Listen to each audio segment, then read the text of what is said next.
Célébration demain 12 novembre 2013 de la Journée mondiale de lutte contre la pneumonie. Dans ce journal, le message du ministre de la Santé publique. Rencontre d'évaluation de la mise en œuvre des recommandations des forats de paix tenue en 2012, une initiative de la haute autorité à la consolidation de la paix. Messieurs, Mesdames, bonsoir. Réunion ce matin à l'Assemblée nationale de la conférence des présidents afin d'examiner le calendrier des travaux de la session ordinaire des députés.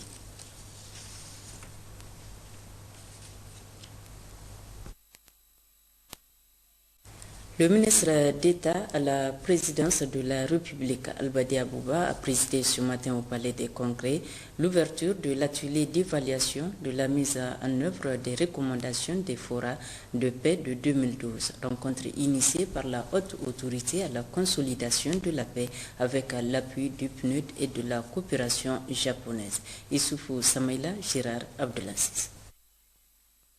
En 2012, la haute autorité à la consolidation de la paix, HACP, a organisé des forats de paix à Arlit, Tchintabaraden, Difa et Benengaure. Ces forats s'inscrivent dans le troisième axe d'intervention de la dite institution, qui est l'animation du dialogue politique et social pour la promotion de la culture de la paix à travers la prévention et la gestion des conflits. Au cours de la rencontre de ce lundi, la haute autorité à la consolidation de la paix, appuyée par le PNUD et la JICA, va examiner l'état de mise en œuvre des recommandations de ces moments forts du dialogue politique permanent entre les communautés et le gouvernement. Il s'agit principalement pour les participants de faire un bilan de l'état de la mise en œuvre effective des différentes recommandations, d'apprécier les résultats atteints, notamment le degré d'opérationnalisation à travers les ressources humaines, financières et matérielles mobilisées, de dégager les difficultés et les contraintes rencontrées ainsi que les leçons apprises. Le système des Nations Unies accorde donc une très grande importance aux travaux de cet atelier. Je suis heureux de constater que dans ce contexte difficile, les autorités nigériennes sont résolues à établir des mécanismes de résilience face aux risques de déstabilisation du pays. Le gouvernement fonde beaucoup d'espoir sur la haute autorité à la consolidation de la paix pour créer les conditions d'un développement socio-économique et culturel durable conformément au programme de renaissance du président de la République. Je vous invite à procéder à une évaluation exhaustive et sans complaisance des actions entreprises dans ce cadre afin d'apprécier les résultats atteints et identifier également les difficultés à surmonter afin de parfaire les autres actions à venir. Le gouvernement compte donc sur votre perspicacité à nous proposer les meilleures voies pour surmonter les obstacles éventuels. Cette rencontre qui va durer 2 jours regroupe entre autres les leaders religieux, les forces de défense et de sécurité et les organisations de la société civile. Réaction de quelques citoyens d'Agadez suite au vote de l'Assemblée nationale en faveur du PDES présenté par le Premier ministre samedi dernier. Bien, compte tenu de la situation actuelle, moi je crois que les Nigériens ne sont plus dupes. Cette motion de confiance, ça nous a permis de mesurer la valeur exacte de la démocratie. Qu'est-ce que je veux dire par la valeur exacte de la démocratie? C'est que le Nigérien aujourd'hui est tellement fatigué de l'instabilité politique de ce pays. Il est temps de mettre fin à toutes sortes de désordres. Vraiment, le Premier ministre a très bien réussi et ça va très bien. Nous, on l'encourage. On l'encourage. C'est très bien comme ça. C'est très bien. Et que de l'autre côté, s'il y a opposition, on a vu les gens sont tout faits pour mettre les bâtons dans les roues du gouvernement actuel. Mais Dieu a fait en sorte que les choses n'étaient pas de leur côté et que c'est très bien. C'est très bien.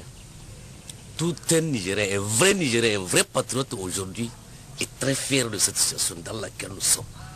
Et surtout nous de notre côté, on a vu tous les régimes en place. On a vu chacun à son tour, mais jamais eu de réussite pareille.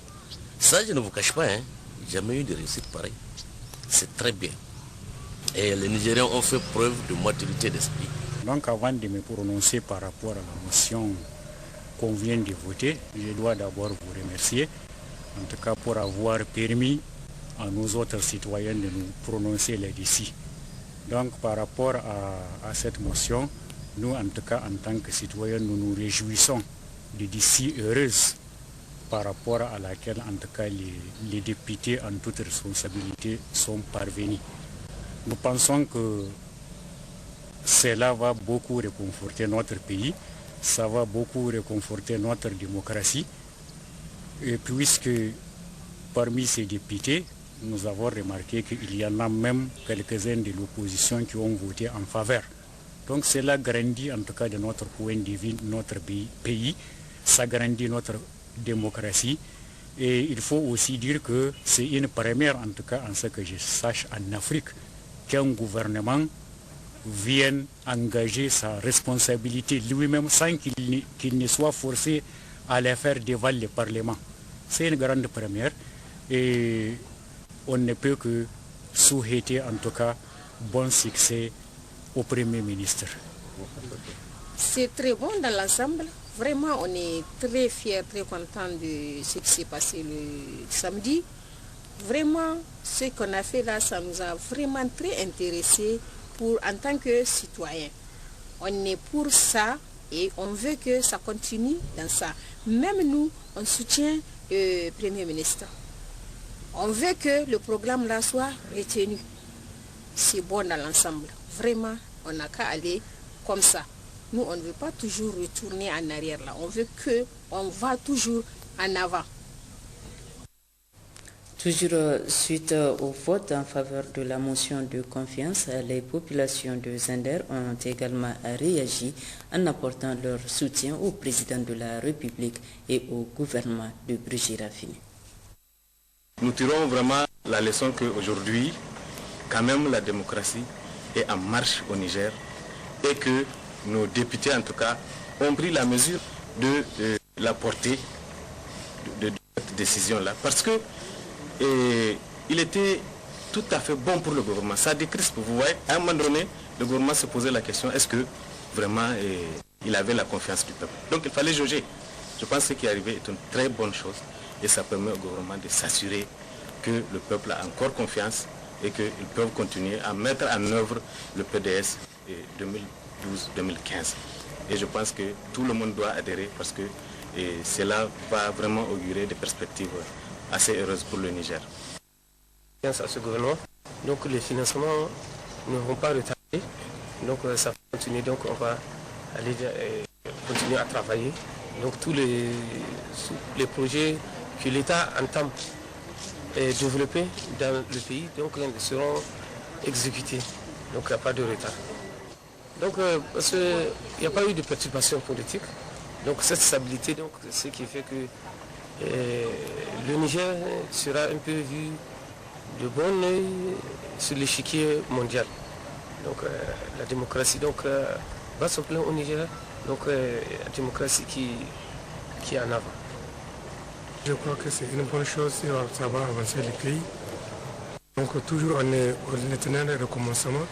Donc vraiment il faut que les gens, toujours on est interassistés, il faut que vraiment les gens se réveillent. Il faut qu'on travaille, il faut qu'on sorte vraiment les sentiments, vraiment. Et on sait que le ministre est un sage, vraiment. Tout le monde a parlé, vraiment il faut donner confiance. Lui-même il a bien parlé, il dit qu'il n'est pas là pour les interventions de partis. Il est venu poser un programme, les gens ont renouvelé, maintenant il faut faire confiance, il faut voir à l'œuvre. On a vu déjà ce qui s'est passé, vraiment maintenant, on espère vraiment un changement. À Tillabéri également, les réactions ne se sont pas fait attendre. Les citoyens expriment leurs sentiments. De prime abord, je me réjouis d'être nigérien parce que nous venons d'administrer à la face du monde encore que nous sommes un exemple de démocratie. Si tout le monde faisait comme ça, à chaque fois que ça ne va pas, eh bien, il n'y aura pas l'éruption de l'armée. Donc, je le félicite à cet égard. Maintenant, je salue le sens élevé de responsabilité de notre représentation nationale. Les députés, je vais parler d'eux, parce qu'ils ont su transcender les querelles politiciennes pour montrer qu'au-delà de tout, c'est le Niger qui vaut, c'est l'intérêt du peuple nigérien qu'il faut défendre à tout prix. Donc je félicite très sincèrement l'Assemblée nationale. Comme je l'avais dit, je soutiens l'action du Premier ministre et je félicite également le Président de la République. Donc j'invite dorénavant, comme nous avons démontré que le Niger est une démocratie, de continuer à cultiver cette démocratie pour que l'Afrique prenne exemple, pour que plus jamais d'instabilité politique, pour que plus jamais d'insécurité. Parce que l'insécurité découle de situations d'instabilité politique. Dans un premier temps, ça m'a un peu effrayé, parce que c'est pour la première fois que moi, personnellement, j'ai assisté à ce genre de truc-là. Mais finalement, ça m'a rassuré. Et ce que moi je vois, c'est une bonne chose, c'est la démocratie qui a gagné. Qu'on soit de l'opposition comme de la mouvance, l'essentiel, c'est d'assurer la démocratie, puisque sans démocratie, aucun pays ne peut progresser. Maintenant, ce que je veux, de mon point de vue, que les gens acceptent ce qui s'est passé et que les gens se remettent au travail, parce que seul le travail paye. D'abord, le vote de cette motion de confiance a permis d'édifier les Nigériens qu'aujourd'hui, le gouvernement a une majorité éclatante qui peut lui permettre de travailler. Cela a encore permis à ce gouvernement de montrer à la face du monde qu'aujourd'hui, les rumeurs qui font état de manque de majorité, cette rumeur-là est terminée. Donc, l'équivoque est levé. Aujourd'hui, le gouvernement actuel est un gouvernement qui a une majorité écrasante à l'Assemblée nationale. Donc ça a grandi le Niger. Vraiment, dans ce pays, nous n'avons plus besoin de zizanie, nous avons besoin de la tranquillité. Et nous savons que le président de la République est en train de faire tous ses efforts pour amener un consensus dans le pays. Un pays ne peut pas se développer sans consensus.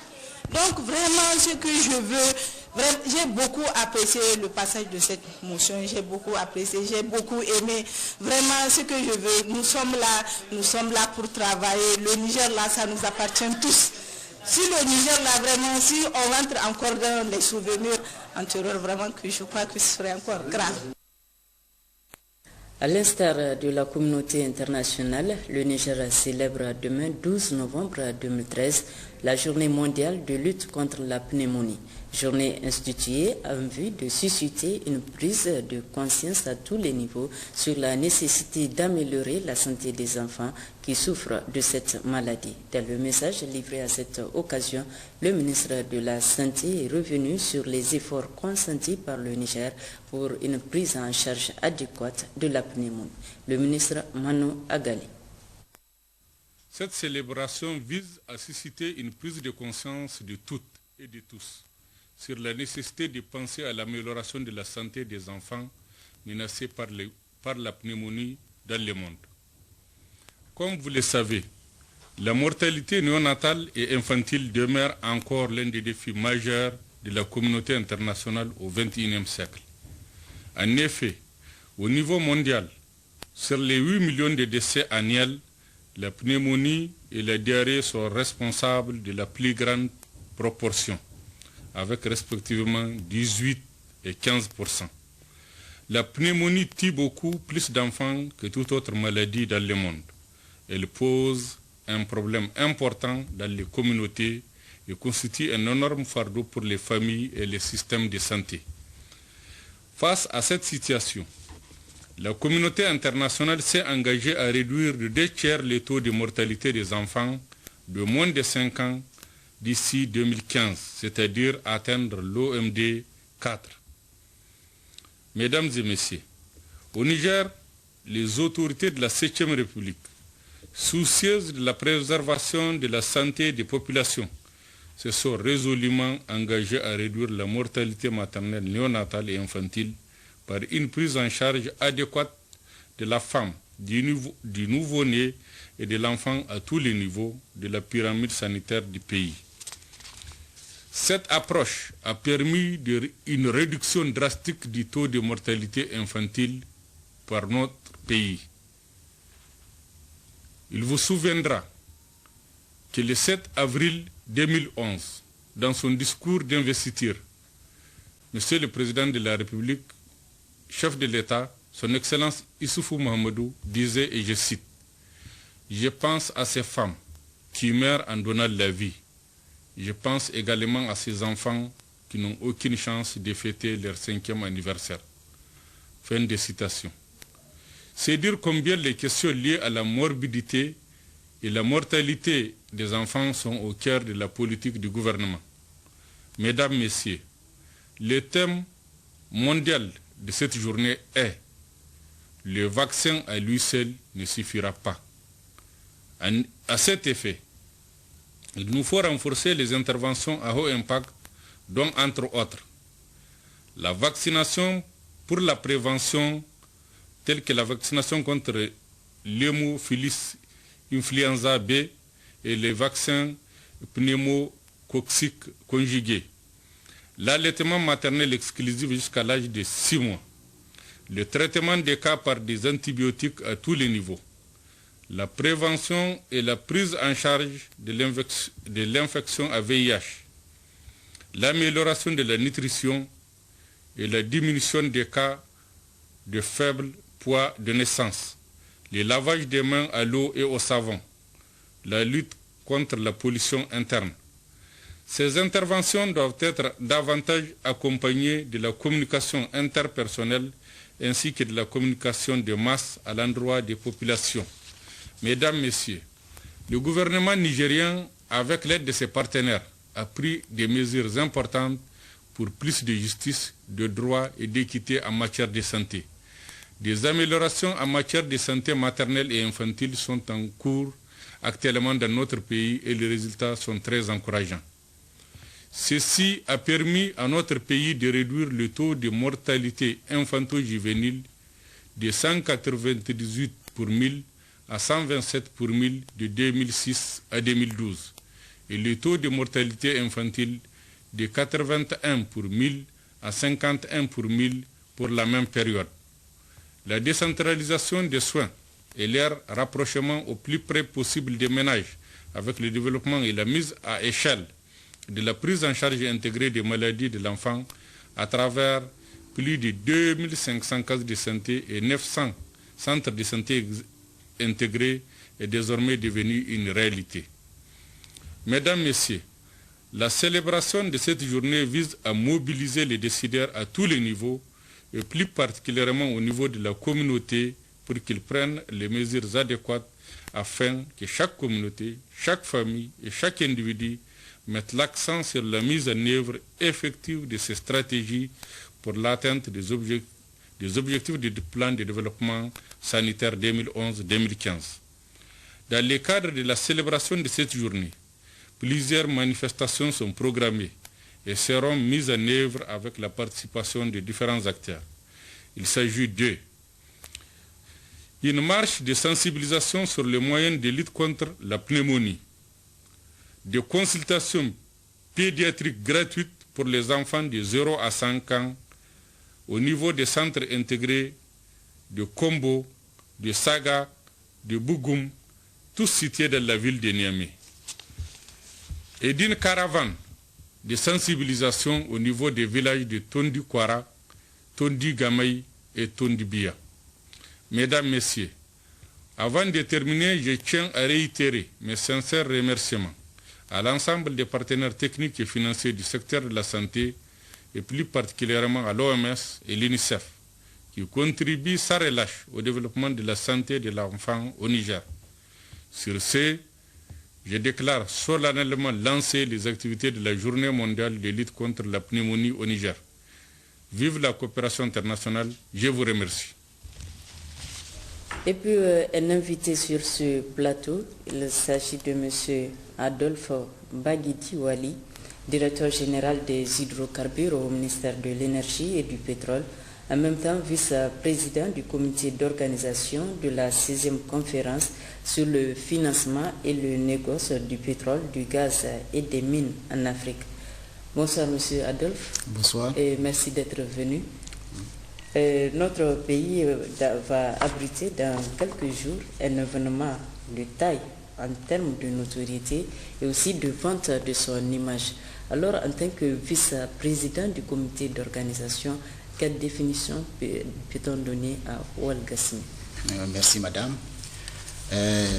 Oil Gas Mine, conférence et exposition sur les négoces et le financement du pétrole, du gaz et des mines en Afrique, est une conférence internationale de haut niveau qui est organisée de manière rotative dans l'un des pays africains. Cette année, le Niger a été choisi pour abriter cette importante conférence. La première conférence Oil Gas Mine a eu lieu en 1996 au Zimbabwe et depuis lors, cette conférence se tient, comme je l'ai dit, de manière rotative dans les pays africains. Peut-être vous pouvez me demander pourquoi le Niger a été choisi pour abriter cette... l'honneur revient au Niger et surtout l'intérêt pour notre pays. Vous savez, quand on parle du Niger dans le milieu des investisseurs miniers et pétroliers, c'est ce pays qui a des réserves exceptionnelles d'uranium. C'est ce pays qui vient de faire ses premiers pas dans le pétrole. Aussi, l'environnement des affaires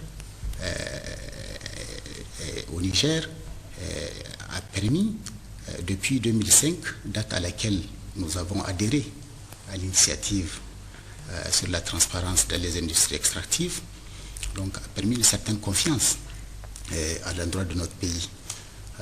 La décision de choisir aussi notre pays depuis la dernière session de Doha au Qatar, en présence de son Excellence M. Issoufou Mamadou, ce choix n'est pas du tout fortuit pour les raisons que je viens d'évoquer. Aujourd'hui, il y a un engouement certain pour notre pays, des investisseurs pour venir y investir. Et donc, cette conférence vient à point nommé dans la mesure où elle permettrait à notre pays d'accroître davantage sa visibilité, d'être au rang des nations qui gagnent et d'être vraiment le point de mire, davantage le point de mire des investisseurs. Et y a-t-il d'autres partenaires en dehors du gouvernement nigérien? Oui, bien sûr. Cette conférence, nous la co-organisons avec la CONICET et aussi l'ONG Tatlin Yali qui nous accompagnera par rapport au second la thème fondation de la première dame. Voilà, c'est ça. Et d'où on peut avoir une idée de la qualité des participants? Oui, les participants donc, pour cette conférence viennent de plusieurs horizons. C'est des grands décideurs dans le domaine donc, des mines et de l'énergie. C'est des ingénieurs chevronnés de l'industrie minière et pétrolière. C'est des cabinets juridiques, des grands cabinets d'avocats. C'est des hommes d'affaires qui viennent, n'est-ce pas, échanger avec les partenaires donc, nigériens, n'est-ce pas, dans un domaine aussi intéressant et aussi porteur que l'industrie du pétrole et des mines. Et parallèlement à cette 16e édition, il y a un autre événement de taille, événement spécial portant sur les femmes et les industries extractives. Alors, le choix de cette thématique? Tout à fait. Le choix de ce thème est aussi important quand on sait le rôle que joue la femme dans le milieu rural par rapport donc, aux ressources énergétiques. L'accès de la femme à l'énergie domestique, l'énergie en tant que telle est un élément essentiel. Si vous prenez depuis la femme présidente du conseil d'administration à la femme rurale, donc c'est un débat qui va essentiellement porter sur les conditions des femmes en milieu rural, surtout par rapport aux corvées et autres, par manque de l'énergie de base qui leur permet, n'est-ce pas, de vivre une vie paisible quotidienne. Alors, la conférence, c'est quelle date? Voilà, la conférence donc, va débuter le 19 et finir le 23 novembre. 19 au 23, voilà, au Palais des Congrès de Niamey. Voilà. Monsieur le vice-président, merci d'être venu et rester avec nous pour la suite de cette édition. Merci. La salle Dounia de l'hôtel Ténéré abrite depuis ce matin les travaux de l'atelier de renforcement des capacités des femmes productrices et commerçantes sur le commerce intra-régional de produits halieutiques. C'est la première dame Hadja Aïssata Issoufou qui a parrainé l'ouverture de ces travaux dans le but d'outiller ces femmes en vue de réduire leur vulnérabilité et pauvreté en Afrique de l'Ouest et du Centre. Mahmoudou Adamou, Mariamadako. Organisé par le réseau sur les politiques de pêche en Afrique de l'Ouest, REPAO, de concert avec l'Agence pour le développement en Afrique NEPAD, grâce à l'appui de l'Agence espagnole pour le développement sous le haut parrainage de la première dame Hadja Aïssata Issoufou, présidente de la Fondation Gourivi Meilleur.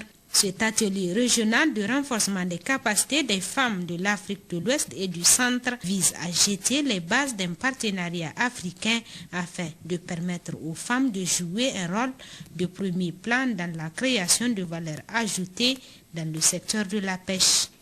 Le commerce intra-régional de produits halieutiques en Afrique présente d'énormes potentialités qui sont jusqu'à présent peu connues ou peu exploitées. C'est pourquoi, à travers cet atelier, le réseau sur les politiques de pêche en Afrique de l'Ouest, REPAO, le groupe de travail sur le commerce du partenariat africain pour les pêches du NEPAD et le département genre aussi du NEPAD comptent nouer un partenariat avec les femmes évoluant dans le secteur de la pêche en Afrique de l'Ouest et du Centre pour leur faire bénéficier des informations leur permettant de tirer au maximum le maximum de profit des opportunités créées par les initiatives de l'Union africaine, mais aussi des communautés économiques régionales pour booster le commerce intra-régional de produits halieutiques. La majorité de cette population est composée par les femmes exploitantes agricoles qui représentent plus de 80% de la production alimentaire du continent. Et comme j'ai l'habitude de le dire, ce sont les femmes africaines qui nourrissent le continent africain. Ces dernières années, l'Afrique a enregistré une croissance et des progrès significatifs. Cependant, les sujets liés à la mondialisation, tels que le changement climatique, l'escalade des prix des denrées alimentaires, les défis agricoles multiples, demeurent plus que prioritaires si nous voulons toujours garder à l'esprit l'atteinte des objectifs du millénaire pour le développement. Tout comme le gouverneur de la région de Niamey, le représentant de l'Agence espagnole de développement, la secrétaire exécutive de la Fondation Gourivi Meilleur a témoigné toute sa satisfaction de voir la tenue de cet atelier. D'abord parce que nous parlons d'autonomisation de la femme, vœu si cher à la présidente de notre fondation, Hadja Aïssata Issoufou, que j'ai nommé ici. Ensuite, parce que c'est ici l'occasion si bien de mettre en exergue la qualité de notre partenariat avec l'agence du NEPAD, dont je salue la présence ici de son secrétaire exécutif, Dr Ibrahim Hassan Mayaki. Le ministre de l'Environnement, de la Salubrité urbaine et du Développement durable a saisi ainsi l'opportunité pour exhorter les participants à cet atelier à des débats enrichissants. Le commerce intra-régional des produits halieutiques souffre d'une faiblesse de communication et d'échange entre les acteurs. En effet, comment comprendre que nos marchés sont envahis par du poisson de qualité douteuse venant souvent des pays lointains, alors qu'il est même jeté dans certains pays de la sous-région. C'est dire que le commerce intra-régional des produits halieutiques en Afrique, présentant des potentialités jusque-là peu connues ou peu exploitées, a de beaux jours devant lui. À cet effet, le renforcement des échanges commerciaux des produits de la pêche entre nos différents pays reste un passage obligé pour une meilleure utilisation de nos produits halieutiques. L'hygiène, la qualité, le conditionnement, les demandes et contraintes dans les échanges des produits halieutiques sont les thèmes qui seront à développer au cours des 2 jours que durera cet atelier. Et pour revenir à notre invité, M. Adolphe, vous disiez tout à l'heure que la 16e conférence sur le financement et le négoce du pétrole, du gaz et des mines en Afrique, c'est du 16 au 23 Du 19 au 23 Du 19 au 23 novembre au Palais des Congrès de Niamey. Alors, est-ce que vous avez un appel particulier à lancer à l'endroit de nos opérateurs économiques? Tout à fait, merci madame. Donc, je profiterai donc de ce plateau pour lancer un grand appel à l'endroit de nos opérateurs économiques pour soutenir l'événement, pour venir massivement au Palais des Congrès où des possibilités de stand leur seront donc offertes pour exposer leurs produits, pour un peu présenter leur société et échanger avec d'autres partenaires qui vont venir massivement au Niger. C'est extrêmement important. Voilà. Merci madame. Espérons que l'appel soit entendu. Merci. Suite de cette édition, les enfants des réfugiés du département de Tilia ont effectué hier leur rentrée scolaire 2013-2014 grâce aux efforts conjugués du Haut Commissariat aux réfugiés, la Direction régionale de l'éducation et les partenaires techniques et financiers. C'est le gouverneur de la région de Tawa qui a donné le coup d'envoi de cette rentrée scolaire. Yazirabiou Fatih Bormou. En prenant la parole, le préfet du département de Tilia, Seyni Brema, n'a pas caché sa satisfaction. Après son mot de bienvenue à tous ceux qui ont fait le déplacement d'Intiken, le préfet s'est dit réjoui que ce jour 8 novembre 2013 revêt un caractère capital tant pour les enfants réfugiés que pour toute l'assistance présente. Quant au directeur régional de l'enseignement national, Ari Machegou, l'éducation est un droit fondamental. C'est un outil nécessaire pour bâtir un avenir meilleur. Dans son intervention, le chef de bureau du HCR Tawa, Mme Amadjang Amang Sofiline, que l'éducation ne soit plus mise en parenthèse, surtout en situation d'urgence. Selon Mme Amadjang Amang, que le HCR s'est engagé de manière active dans les réseaux interagences pour l'éducation en situation d'urgence. La représentation du HCR œuvre aux côtés du gouvernement nigérien pour apporter protection et assistance aux réfugiés. Aussi, partageons-nous la responsabilité collective d'alléger en tant soit peu leur souffrance. Les réfugiés, faut-il encore le rappeler, ne vivent pas en vase clos, mais sont intégrés dans la communauté hôte et font face aux mêmes besoins essentiels en matière d'éducation, de santé, de logement et autres.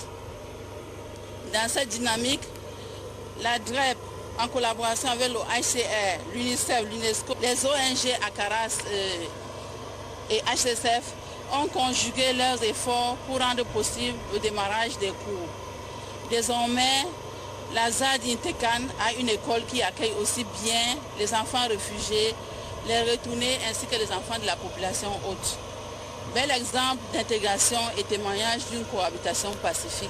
En procédant au lancement des activités pédagogiques dans la zone d'accueil des réfugiés d'Intiken, le gouverneur de la région de Tawa, Salifou Barmo, a rappelé que les événements survenus au Mali ont occasionné un afflux massif de populations qui se sont repliées vers les frontières nigériennes.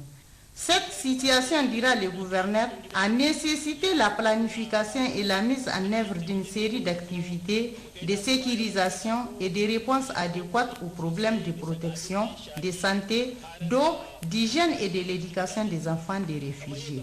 La cérémonie qui réunit aujourd'hui et qui consacre le lancement des activités pédagogiques à Intikan est d'une importance capitale, en ce sens qu'elle rentre dans le cadre d'une stratégie globale de scolarisation des enfants réfugiés maliens, stratégie mise en œuvre dans la région de Tawa.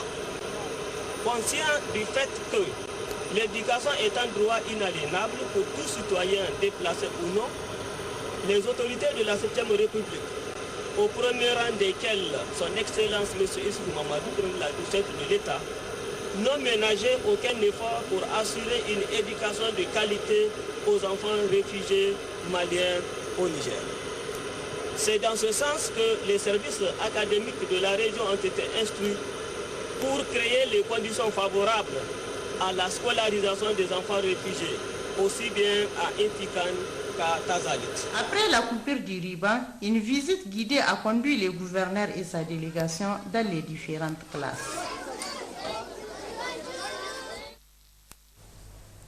La société indienne Euroworld International a réceptionné samedi dernier un bâtiment de 4 niveaux. Les travaux de cet immeuble qui servira de centre commercial ont été confiés à l'entreprise Issoufou Salifou, Mamadou Adamou, Gérard Abdelaziz. Au moment de sa construction, cet immeuble à 4 niveaux et un sous-sol situé non loin de la clinique Pasteur sur le même alignement que le lycée La Fontaine attirait déjà l'attention des passants de par ses caractéristiques, notamment sa façade vitrée. Aujourd'hui, on a découvert l'intérieur du bâtiment à l'occasion de sa réception provisoire organisée par le maître d'œuvre, à savoir l'entreprise Issoufou Salifou. La qualité est de mise à la grande satisfaction du cabinet qui a assuré l'étude technique et le contrôle permanent du chantier. Ce bâtiment ici est soumis à un contrôle technique par le bureau de Alpage qui est à Dakar. Nous, quand on fait les études techniques, on transmet tous les documents à Alpage et Alpage approuve ça avant de mettre en exécution. Aujourd'hui, on fait le tour du bâtiment et on constate à aucun problème. On donne la réception provisoire à l'entreprise et au bout d'un an, on revient pour faire la réception définitive. Nous, en tant que cabinet de contrôle, on est satisfait par les travaux réalisés par l'entreprise Issoufou Salifou dans le délai de 15 mois et avec un travail de qualité. Parce qu'ici aujourd'hui au Niger, il y a peu d'entreprises qui peuvent réaliser ce genre de travaux dans un délai de 15 mois et sans interruption et avec une qualité de finition des travaux. Bon, on ne peut pas reprocher quelque chose à cette entreprise-là. L'entreprise Issoufou Salifou est née dans les années 1980. Son expérience, son expertise et la qualité de ses prestations font qu'elle est aujourd'hui sollicitée tout azimut. Il y a plein de bâtiments de cette envergure qu'on est en train de réaliser, notamment le bâtiment de l'ARM, qui est aussi un bâtiment R+4, et qu'on va bientôt réceptionner aussi. Le maître de cet ouvrage, construit sur 500 mètres carrés et qui compte entre autres 4 grandes salles et 4 bureaux au niveau de chaque étage, s'appelle Euroworld International. Ce bâtiment qui a coûté plus de 600 millions de francs CFA à cette société indienne sera un centre commercial. D'ores et déjà, il a enregistré ses premiers locataires. Ouverture ce matin à Niamey d'un atelier régional sur la cartographie des zones inondables. Objectif, renforcer les capacités des cadres des pays et des organismes de l'espace UMOA, de l'espace SULS et CEDEAO sur la cartographie de ces zones. Sekinat Abdou, Hamani Seigne. Organisé par le Centre régional Agrimet sous financement de l'Union européenne, cet atelier s'inscrit dans le cadre de la mise en œuvre du projet Alliance mondiale contre le changement climatique. L'objectif poursuivi est de contribuer à la réduction de la vulnérabilité des populations face au risque d'inondation. En 2007, plus de 500 000 personnes ont été affectées par les inondations majeures, accompagnées d'importants dégâts et de pertes en vies humaines, notamment au Togo, au Niger, au Mali, au Sénégal et au Burkina Faso. L'ampleur des catastrophes s'explique par les débordements des cours d'eau occasionnés par les fortes précipitations, mais aussi du fait que les populations vivent dans des zones inondables, inappropriées aux habitations et souvent avec des systèmes de drainage des eaux pluvieuses déficients. Dans son allocution, le secrétaire permanent du Comité national du SILS a exhorté les participants à être plus attentifs aux échanges qui permettront de doter nos pays d'outils efficaces de gestion des inondations. En 2012, plus d'1 million de personnes ont été victimes d'inondations. En 2013, ça a été le cas, peut-être avec moins d'acuité. Mais c'est pour dire que c'est un thème très importants que vous allez aborder durant les 5 jours qui vont suivre. Je vous encourage donc à prêter une très grande attention aux encadreurs qui vont animer cet atelier. Et je vous invite à participer d'une manière très proactive pour que les résultats de cet atelier soient très bénéfiques au pays du SILS et de la CEDEAO. Il sera question au cours des 5 jours que dureront ces travaux de produire des outils et de directives pour une gestion durable des zones inondables, mais aussi de renforcer la capacité des cadres des pays et autres acteurs concernés sur la cartographie des zones inondables. Cet atelier est donc un cadre idéal d'échange et de partage d'expériences pour une bonne maîtrise des outils de la cartographie. Atelier régional de formation sur l'alerte précoce et les mécanismes de partage d'informations et de coordination pour la prévention des risques de catastrophes et les services météorologiques en Afrique de l'Ouest. Organisé par la commission de l'IMOA, les travaux de cet atelier ont débuté ce matin au Palais des Congrès. Gérard Abdelaziz, Issoufou Samaïla. Cette rencontre régionale de la CEDEAO a pour objectif essentiel, entre autres, de créer l'occasion pour les experts de réduction des risques, les services météorologiques et hydrologiques, les institutions spécialisées sous-régionales à s'engager à identifier un système d'alerte précoce conjoint et un mécanisme de coordination et d'échange d'informations sur les risques transfrontaliers majeurs et l'adaptation au changement climatique. Après avoir rappelé les nombreuses et récentes catastrophes que le monde a connues, notamment les inondations au Sahel, le directeur des affaires humanitaires et sociales à la commission de la CEDEAO a souligné les efforts que son institution ne cesse de déployer pour appuyer les États membres à faire face à cette situation. L'ACMAD et l'UNECA, par le biais de leurs représentants, se sont réjouis d'être associés à la rencontre et se sont engagés à jouer les partitions qui sont les leurs. Quant à Dr Daniel Eklou, le représentant du président en exercice de la CEDEAO, le président de la République de Côte d'Ivoire, Alassane Dramane Ouattara, il a salué l'initiative sur laquelle son pays met beaucoup d'espoir. Dans sa démarche, la CEDEAO peut beaucoup compter sur le pays hôte.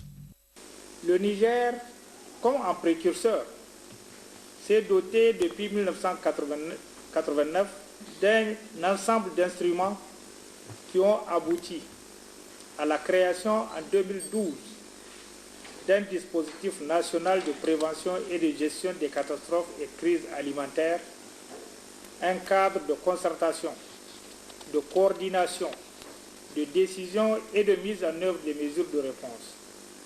Il est logé au cabinet du Premier ministre et se compose d'une cellule de coordination du système d'alerte précoce et de prévention des catastrophes, d'une cellule crise alimentaire et gestion des catastrophes, d'une cellule filets sociaux et d'un secrétariat permanent. La cellule de coordination du système d'alerte précoce a développé des outils de collecte, de traitement, d'analyse et de diffusion d'informations très largement partagées avec les pays et institutions de la sous-région. Il est attendu à l'issue des 4 jours que durera la rencontre, la création d'un réseau solide d'échange d'informations et d'un mécanisme d'alerte précoce pour réduire la vulnérabilité à la réduction des risques et catastrophes et l'adaptation au changement climatique dans la sous-région. D'une rencontre à une autre, celle sur le socle de la protection sociale qui a ouvert ses travaux ce matin à l'hôtel La Concorde, organisé par le ministère de l'Emploi et du Travail. Cet atelier vise à échanger sur la mise en œuvre de la politique nationale de protection sociale au Niger. Synthèse Tahirou Hassan, Khadija Hassan. À la veille d'un forum national sur la protection du travail et de la sécurité sociale, en collaboration avec le Bureau international du travail BIT, cette rencontre vise un renforcement de capacités sur le socle de protection sociale et de partage d'informations pour que les mandats de l'OIT soient mieux outillés pour participer aux échanges techniques organisés dans ce cadre, a notifié le représentant du Bureau international du travail. La responsabilité générale et principale du socle de protection sociale incombe à l'État, qui doit veiller à la nécessité d'adopter une approche de mise en œuvre progressive et fondée sur les droits. Il doit également prendre en compte bien d'autres principes dont la participation tripartite, c'est-à-dire les travailleurs et les employeurs, et bien évidemment le gouvernement, et la consultation de représentants des personnes concernées. C'est précisément dans ce contexte que s'inscrit l'intervention du BIT, qui a décidé de fournir un appui spécial au Niger pour d'une part d'accompagner le pays en vue de lui permettre d'atteindre les objectifs du millénaire pour le développement d'ici 2015, notamment l'objectif numéro 1 qui est de réduire l'extrême pauvreté et la faim, et d'autre part pour la mise en œuvre d'un socle de protection sociale. Vu son importance, les plus hautes autorités de ce pays ont pris à bras le corps la pertinence de cette politique nationale, a précisé le ministre en charge du Travail et de la Sécurité sociale. Au Niger, nous avons vite pris conscience de l'importance de la protection sociale. Aussi, elle se trouve inscrite en bonne place dans tous les programmes et autres stratégies de développement du pays, et c'est conformément au programme du président de la République, chef de l'État, son Excellence Alhaji Issoufou Mahamadou, qui en a fait une préoccupation de premier ordre. C'est ainsi qu'au terme de la politique nationale de protection sociale, le Niger se fixe comme vision d'être une nation qui veille à la satisfaction des besoins et services essentiels, ainsi qu'au plein épanouissement de toutes les couches socio-professionnelles à travers des actions de protection sociale qui créent les conditions équitables, dignes et permanentes de protection, de prévention, de promotion et de transformation sociale nécessaires à faire face aux risques socio-économiques en vue de permettre aux populations d'être à l'abri de toute forme de vulnérabilité pouvant entraver leur capacité de production et compromettre la dynamique du pays. Le ministre Salissou Ada a enfin souligné que cet atelier vise, entre autres objectifs, à renforcer la couverture universelle de santé et les programmes IMO, partagés avec les mandats du Bureau international du travail, les rapports élaborés, mais aussi et surtout préparer les mandats du BIT pour les discussions du Forum national sur la protection sociale. Ouverture également ce matin de l'atelier de formation des acteurs de la lutte contre les violences basées sur le genre en communication stratégique, organisé par Oxfam avec l'appui technique de la coopération espagnole. Cette formation entre dans le cadre du renforcement des capacités du cadre de concertation des intervenants en matière de violences basées sur le genre. Hamidou Abdoulaye, Khadija Touzada. Outiller les structures membres du cadre de concertation afin qu'elles puissent répondre de manière efficace et efficiente aux multiples défis que posent les questions de violence basées sur le genre au Niger. Tel est l'objectif visé à travers cet atelier de formation en stratégie de communication à l'endroit des structures membres du cadre de concertation. Il est vrai que quels que soient les efforts fournis, ceux-ci doivent être soutenus par un bon plan de communication susceptible de déterminer non seulement des stratégies innovantes, mais aussi les différents publics vers qui nos messages seront destinés. C'est dans cette optique que le cadre de concertation des intervenants en matière de violences basées sur le genre fonde espoir que cet atelier puisse réellement renforcer les capacités des participantes et des participants dans leur élan de recherche de solutions aux problèmes que posent les violences basées sur le genre. Mesdames, Messieurs, je réitère au nom du cadre de concertation et de ses structures membres nos sincères remerciements à Oxfam et à la coopération espagnole. Ce programme mis en œuvre permettra sans nul doute d'atteindre les objectifs visés afin de contribuer davantage à lutter contre les violences basées sur le genre au Niger, a poursuivi le secrétaire exécutif du cadre de concertation des intervenants en matière de lutte contre les violences basées sur le genre. Et puis cet autre atelier initié par le ministère des Enseignements professionnels et techniques, atelier de formation des formateurs et encadreurs des centres de formation en développement communautaire en alphabétisation bilingue. Cette formation permet de renforcer les capacités des formateurs et encadreurs sur la méthode d'alphabétisation comparative entre la langue française et maternelle. À côté au Glassan, Salamatou Maman Rabiou. Cette activité est réalisée avec l'appui technique et financier du programme NUJ 017 et l'ONG Groupement des retraités éducateurs sans frontières. Elle entre dans le cadre de la mise en œuvre de la politique sectorielle de l'enseignement et de la formation professionnelle et technique dans son volet qualité et diversification de l'offre de la formation. L'objectif est par conséquent de répondre à un besoin exprimé par les acteurs en renforcement des capacités des référents de la méthode d'alphabétisation bilingue, en approche comparative et contrastive des langues nationales et en français fonctionnel en vue d'adapter les contenus de la méthode aux caractéristiques des apprenants des CFDC, conformément à l'esprit et aux perspectives de la réforme du système de formation en cours au Niger. Le renforcement des capacités des formateurs des centres de formation en développement communautaire CFDC selon la méthode d'alphabétisation bilingue qu'a initié l'ONG GREF depuis 2012 vient appuyer les efforts du ministère, a indiqué le directeur de cabinet du ministre des Enseignements professionnels et techniques.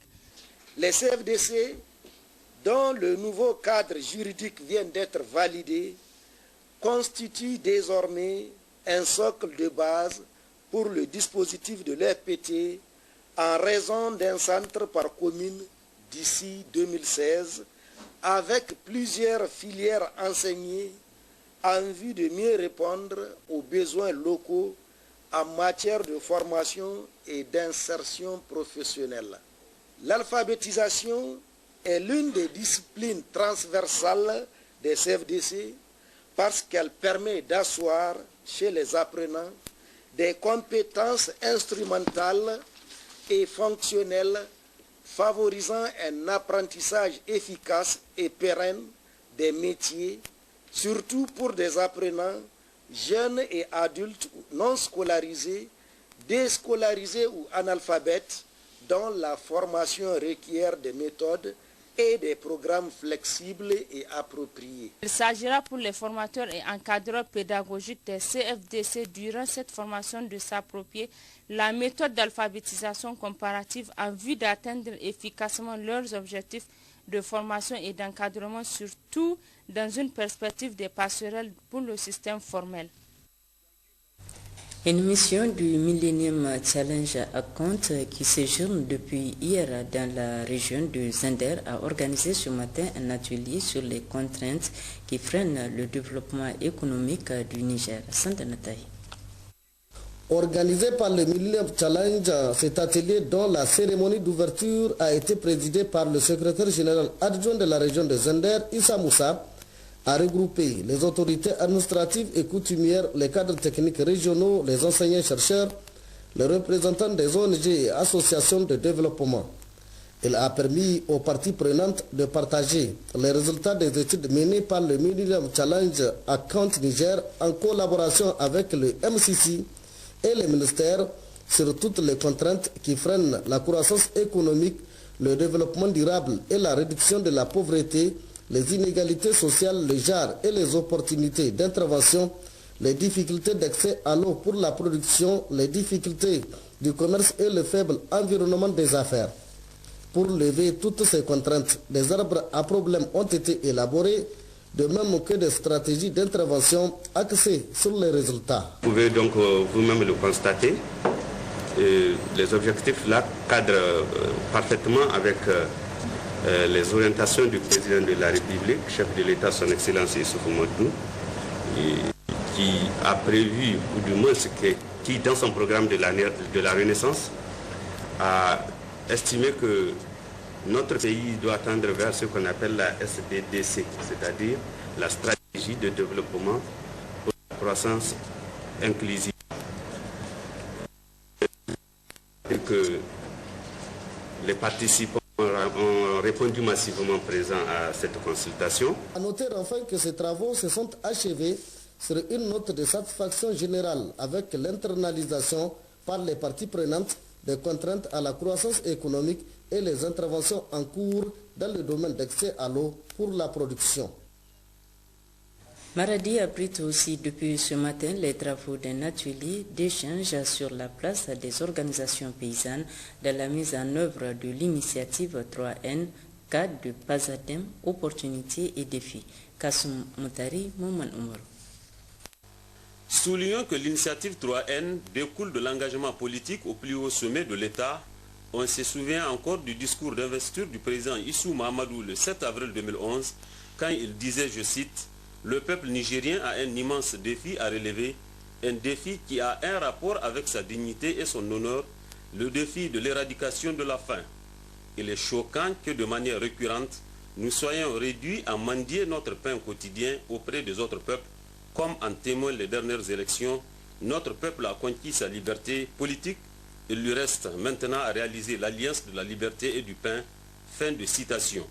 C'est dire que la Chambre régionale d'agriculture de Maradi, en choisissant ce thème, place des organisations paysannes dans la mise en œuvre de l'initiative 3N, cas du PASADEM, opportunités et défis, cadre parfaitement avec l'appropriation et l'internalisation de l'initiative Les Nigériens nourrissent les Nigériens. Comme l'avenir est au monde organisé, le secrétaire général adjoint de la région a indiqué que les organisations paysannes constituent la cheville ouvrière et l'épine dorsale de toute action de développement. Pour cette raison, devait ajouter Sid Mohamed Kotaï, l'initiative 3N, axe 3 du PDS, place les organisations paysannes au cœur de sa mise en œuvre. Auparavant, le directeur du programme d'appui à la sécurité alimentaire et au développement dans la région de Maradi-Pasadem et le président de la Chambre régionale d'agriculture sont intervenus pour préciser que la présente rencontre rentre dans le cadre de la mise en relation et des synergies des actions menées par la Chambre et le PASADEM en particulier et celui du gouvernement et les partenaires techniques et financiers en général dans la lutte contre la pauvreté au Niger. Pour Cheikh Biguero et Alhaj Garba Dantabou, le choix du thème « Place des organisations paysannes dans la mise en œuvre de l'initiative 3N » constitue un signal fort de leur engagement quant à la mise en œuvre et la réussite de cette politique dans notre pays. Début ce matin à Tawa des travaux d'échange entre jeunes sur l'extrémisme violent en milieu jeune. C'était sous la présidence du secrétaire général du gouvernorat de la région, Lawalisini Kader Sangari. Initié par le Conseil national de la jeunesse avec le soutien de l'ambassade des États-Unis au Niger, ces travaux d'échange entre jeunes leaders sur l'extrémisme violent en milieu jeune a pour thème rencontre régionale de sensibilisation des jeunes sur la prévention de l'extrémisme violent et la mise en place des comités des jeunes médiateurs de la paix. L'objectif assigné à cette rencontre est de sensibiliser les jeunes leaders des 8 régions du Niger et notamment les régions exposées à l'instabilité, à combattre l'extrémisme violent et à mettre en place des comités de jeunes médiateurs de la paix. Prenant la parole le premier, le président du Conseil régional de la jeunesse, M. Abdullah Rachid Zakou, a tenu à remercier très sincèrement les représentants du Conseil national de la jeunesse et l'ambassade des États-Unis d'Amérique au Niger pour avoir financé la formation. Et aussi les autorités de la 7e République avec à leur tête son Excellence Issou Mahamadou, président de la République, chef de l'État, pour leur engagement ferme aux côtés de la jeunesse nigérienne en général et de la région de Tawa en particulier, pour le choix porté sur elle pour l'organisation de cette activité entrant dans le cadre de la paix. Le représentant du Conseil national de la jeunesse, M. Hassan Issoufou Abdoulaye, a indiqué que ces travaux d'échange des jeunes leaders au cours des 2 jours qu'ils dureront sur l'extrémisme violent en milieu jeune vont indéniablement contribuer aux efforts des autorités locales de leur action quotidienne de règlement des conflits, de recherche de la quiétude sociale pour l'assise d'une paix durable dans nos sociétés. La violence des jeunes est l'une des formes de violence les plus visibles. Les agressions mortelles ou non, perpétrées par des jeunes contribuent fortement dans le monde entier au nombre total de décès prématurés, de traumatismes et d'incapacités. Cette violence entraîne des préjudices graves, non seulement pour des victimes, mais aussi pour les familles, les amis et les communautés. Faut-il le rappeler, la jeunesse se retrouve parmi les groupes les plus vulnérables parce qu'elle est confrontée aux problèmes de santé, d'éducation, de sport, de loisirs, d'emploi, d'insertion socio-économique et de perte progressive des valeurs culturelles de son milieu. Dans son discours d'ouverture, le secrétaire général de la région de Tawa, M. Yaya Tankari, a signifié que le choix de ce thème, objet de la présente rencontre, n'est pas fortuit. Il répond à un besoin d'encadrement, un souci de mieux outiller les structures de la jeunesse et leurs membres de manière qu'ils parviennent à lutter efficacement contre toute forme de violence en milieu scolarisé et non scolarisé. M. Yaya Tankari, d'exhorter les jeunes à cultiver la paix, gage de tout développement. Car, a-t-il souligné, que la paix n'est pas seulement un mot, c'est un comportement. Il a par ailleurs rassuré les jeunes de l'engagement des autorités de la 7e République de faire du Niger un havre de paix. M. Yaya Tankari n'a pas terminé ses propos sans pour autant remercier très vivement l'ambassade des États-Unis au Niger pour son financement.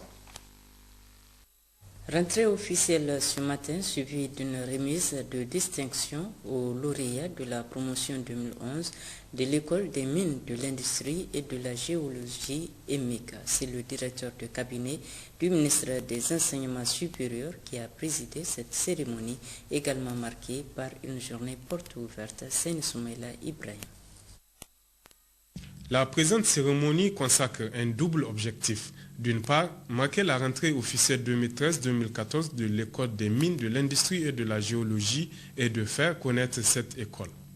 L'établissement qui vous accueille ce jour, il faudrait le rappeler, fut initialement créé en 1982 comme établissement régional spécialisé de la communauté économique de l'Afrique de l'Ouest, CEA, mais elle n'a ouvert ses portes qu'en janvier 1990. Et à la dissolution de la CEA en 1994, elle fut rétrocédée à l'État siège qui est le Niger. Actuellement, l'EMIC est un établissement public à caractère scientifique, culturel et technique, créé par la loi 2004-019 du 16 mai 2004, placé sous la tutelle du ministère en charge de l'enseignement supérieur, avec comme mission la formation initiale d'ingénieurs et de techniciens supérieurs, la formation continue, la recherche appliquée. Nous remettrons aussi à profit cette journée pour présenter au public nos efforts dans l'apprentissage au transfert de technologies et les différents thèmes de recherche initiés dans les différents départements techniques. D'autre part, cette journée solennelle se veut un cadre pour l'excellence à travers une remise de distinction aux différents lauréats et lauréates de la promotion 2011 de l'EMIC. À vous comme à tous vos camarades de la promotion 2011, j'adresse mes vives félicitations et vous incite à fournir tous les efforts nécessaires pour nourrir la confiance et les espoirs placés en vous. Votre école vous a outillé pour répondre efficacement aux besoins des entreprises et administrations de nos pays et nous plaçons en vous beaucoup d'espoir quant à votre participation effective à contribuer au développement de notre pays. En 17 ans, la population estudiantine de l'EMIC est passée de 30 étudiants en 1996 à 378 en 2013, soit 15 promotions absorbées par le marché du travail, dont 200 ingénieurs et 500 techniciens supérieurs. La Banque internationale pour l'Afrique, BIA Niger, a initié ce matin une opération de don de sang, geste à travers lequel le personnel de la BIA apporte son soutien au Centre national de transfusion sanguine. Issa Keïssa, Ismaël Doda. Donner son sang, c'est sauver des vies. La Banque internationale pour l'Afrique au Niger, BIA, l'a compris à travers cette opération de don de sang qu'elle organise depuis ce matin à son siège. Ainsi, c'est tous les personnels qui sont concernés. Parmi les premiers, son directeur général, qui n'a pas manqué d'indiquer le contexte dans lequel se situe cette opération. Cette cérémonie se situe dans le contexte de la mobilisation des Nigériens pour les dons de sang. Comme vous savez, l'hôpital de Niamey a beaucoup de problèmes pour trouver des donneurs, des volontaires pour donner le sang. Et nous pensons que c'est très important de faire le tour des entreprises où il y a des ressources humaines assez importantes et la possibilité de trouver des volontaires. Donc pour nous, le don de sang, c'est extrêmement important parce que le sang, c'est la vie. En donnant le sang, nous aidons l'hôpital à sauver des milliers et des milliers de vies humaines. Un geste qui compte pérenniser la BIA à travers des opérations similaires chaque trimestre. Certes, donner son sang, c'est sauver des vies, mais aussi il vous permettra de vous en débarrasser de certaines lourdeurs de l'organisme Mieux, il vous permettra de connaître votre sérologie. Alors, n'attendez pas et faites comme la BIA. Double événement au barreau du Niger, dont le 25e anniversaire coïncide cette année avec la rentrée solennelle. Pour célébrer l'événement, une série d'activités prévues par les responsables de l'institution, de concert avec le Centre international de formation en Afrique des avocats francophones, CIFAP, et les barreaux de la sous-région. Explication avec Maître Zada Issata, présidente du barreau du Niger. 25 ans, c'est l'âge quand même de la raison. C'est l'âge vraiment un âge de raison. Donc, en tant que bâtonnier de l'ordre des avocats du Niger, c'est un honneur pour moi d'être à la tête de cette institution que j'ai vu naître en 1988 au cabinet du premier bâtonnier, le maître feu et Kelesi Taïro. C'est l'occasion d'ailleurs pour rendre un hommage, un vibrant hommage à tous ces anciens qui ont eu à jeter les bases donc, de cette institution de l'ordre des avocats du Niger en 1988. En particulier, Feu Kelesi, paix à son âme, bâtonnier Kelesi, le premier bâtonnier Yves Kwavi, qui est le second bâtonnier, qui a eu à faire d'ailleurs 2 mandats. Il y a eu maître Noël Santoni, maître Gérard Lori, et après la première avocate, après Kelesi, le premier avocat nigérien, c'est maître Fatih Kounché qui est aujourd'hui notre doyen, qui est la doyenne de l'ordre des avocats du Niger et qui est aussi la présidente du comité d'organisation des festivités de ce 25e anniversaire. La particularité de ce 25e anniversaire, c'est, vous avez vu, nous avons eu 25 ou une trentaine d'avocats burkinabés, de jeunes avocats burkinabés qui sont là et qui vont faire aujourd'hui des consultations et des plaidoiries gratuites au tribunal d'instance de Kolo, dans les tribunaux d'arrondissement des 5 communes de Niamey, au tribunal de grande instance de Niamey. Donc ceux qui sont à Kolo, qui sont prévenus, qui sont détenus au niveau de Kolo aujourd'hui auront la chance de se voir défendre gratuitement. Ouverture hier à Hamdelaye des travaux du forum communal sur le projet de budget participatif. Cette initiative du PRODEC vise à impliquer pleinement les populations dans le processus d'élaboration et d'adoption des budgets locaux. Lamine Tcharimadigou, Abdoulaye Hamidou. La commune rurale de Hamdelaye s'enchemine vers l'adoption de son budget participatif avec l'appui du PRODEC. Dans le cadre du processus, les différents acteurs participent activement au forum communal sur le budget participatif. L'objectif du forum communal, c'est d'abord de prioriser au niveau communal les actions à entreprendre. D'abord les problèmes qui tiennent à cœur la population et aussi de prioriser les actions à entreprendre dans la commune. Au-delà de cette priorisation des problèmes et des actions au niveau communal, il y aura aussi l'ultime étape qui consiste à évaluer financièrement toutes les actions que la population a priorisées et qu'elle a fait de ça les problèmes les plus criards dans la commune. Les délégués des différentes zones de la commune rurale de Hamdelaye saluent cette initiative qui prend en compte les préoccupations réelles des populations concernées. Je suis le délégué de la zone de Hamdelaye. Je dois vérifier avec les gens du PRODEC et puis leur expliquer les travaux que nous voulons que le PRODEC réalise.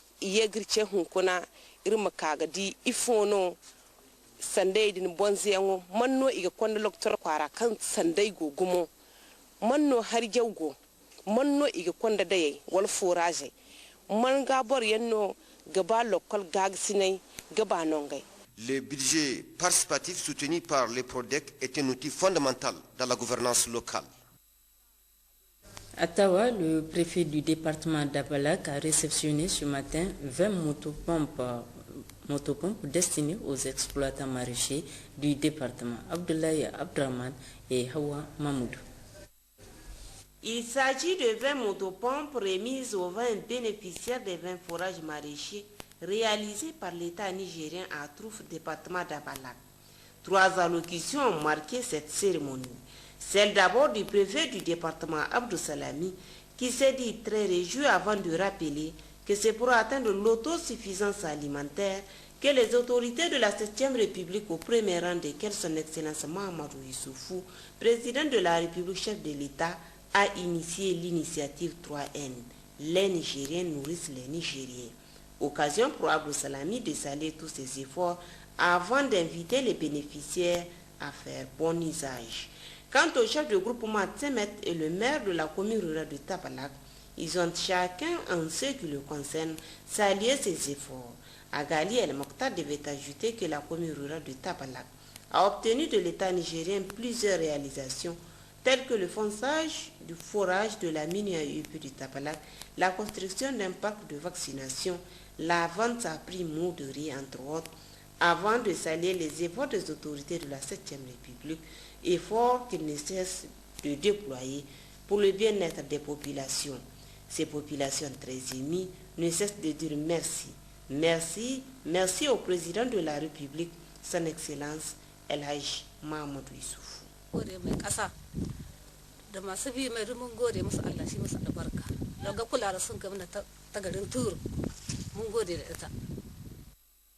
L'ONG Gulbi tient depuis samedi sa 4e assemblée générale ordinaire à Tessawa sous le signe de la redynamisation et de la restructuration de ses organes. C'est le maire de la commune urbaine de Tessawa qui a présidé l'ouverture des travaux. Le compte rendu de Moussa Jariri et Sanoussi Garba.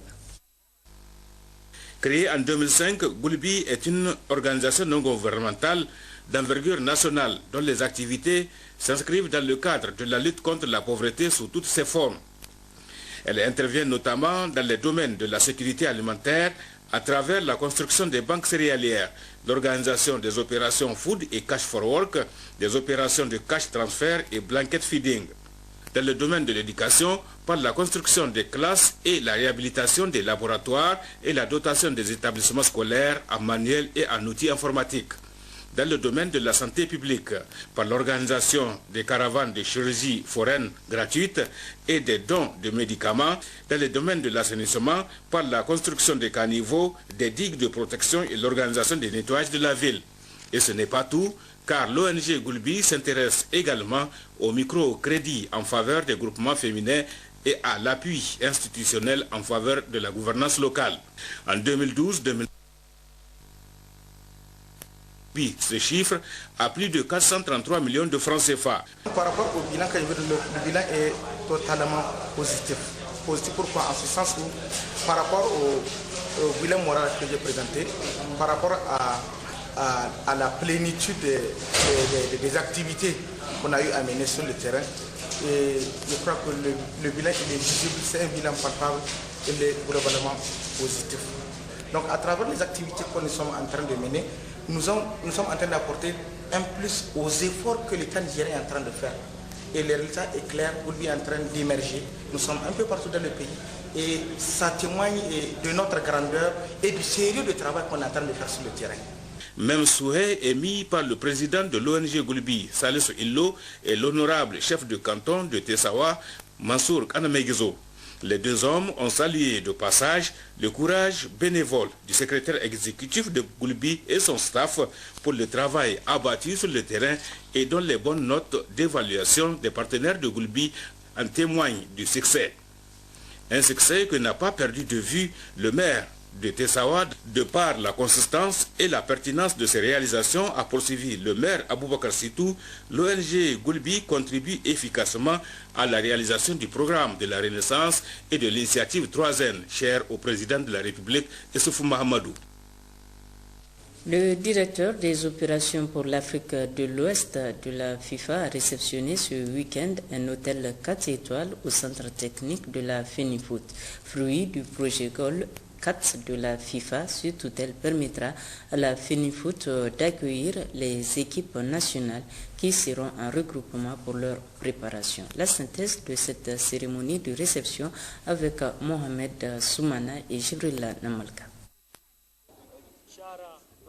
Le directeur des opérations de l'Afrique de l'Ouest de la Fédération internationale de football FIFA, Kabla Sanfo, vient à travers ce geste de mettre à la disposition de la Fédération nigérienne de football un hôtel 4 étoiles, fruit du projet GOL 4 de la FIFA. Un bâtiment qui accueillera l'équipe nationale, le MENA, en cas de regroupement. Les responsables de la FENIFOOT ne peuvent que se réjouir de cet appui inestimable. Nous devons témoigner à cet instant solennel toute notre reconnaissance au comité exécutif de la FIFA et à son président, M. Sepp Blatter, qui, en initiant ces différents programmes et projets à l'endroit des associations membres, montre à la face du monde que la FIFA véhicule des nobles valeurs, l'écoute, l'assistance, la solidarité, en un mot, l'humanisme. C'est un sentiment de fierté. Fierté d'abord pour le football nigérien et vraiment de voir se concrétiser aujourd'hui ce joyau qui va permettre en tout cas à nos athlètes de toutes les fédérations vraiment de pouvoir se préparer dans de bonnes conditions pour les compétitions à venir.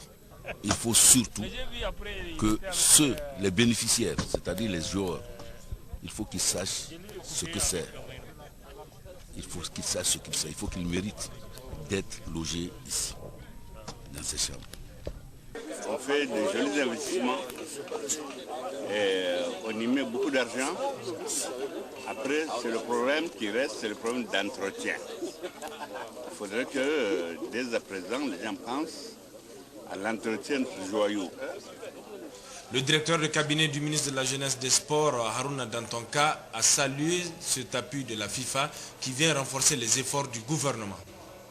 L'acquisition de ce bâtiment flambant neuf d'une valeur de 800 000 $ US s'inscrit dans le cadre d'un vaste programme et projet de développement de football dans notre pays, mis en place par la Fédération internationale de football amateur et la Fédération nigérienne de football, et vient à point nommé renforcer les efforts que déploie la FENIFOOT pour mettre nos footballeurs dans les meilleures conditions de pratique. Pour sa part, le directeur des opérations de l'Afrique de l'Ouest de la FIFA a réaffirmé l'appui de l'instance footballistique au profit des fédérations qui progressent. On peut organiser des stages. Lorsqu'on organise des stages, les participants peuvent séjourner ici. Ça fait moins de frais au lieu de les loger à l'hôtel. Ça c'est un. De deux, lorsque les équipes nationales, je dis bien les équipes nationales, préparent un match, ils peuvent venir au centre, c'est un centre adéquat pour pouvoir aussi préparer bien, se reposer, être nourris ici et préparer tranquillement leur match hors de tous les bruits. Et là encore, ça fait économiser l'État qui paye des sommes astronomiques pour les loger à l'hôtel. Le maître d'œuvre de l'ouvrage a, après avoir expliqué au public la composition, la capacité de l'hôtel, rappelé que des bungalows et autres espaces verts viendront parachever les extensions de cet hôtel. Vivement un autre projet Goal 5 qui permettra l'équipement de ce joyau. Un parti magazine de cette édition de la lutte traditionnelle avec les phases éliminatoires régionales s'inscrivant dans le cadre de la Coupe Bala Harouna. DIFA a constitué la 6e étape sur les 8 rencontres prévues avant le Grand Challenge. D'ores et déjà, sur les 8 lutteurs en lice, il ne reste que 4 à l'issue de la première journée. Le journal de la lutte, c'est avec Issouf Kodo.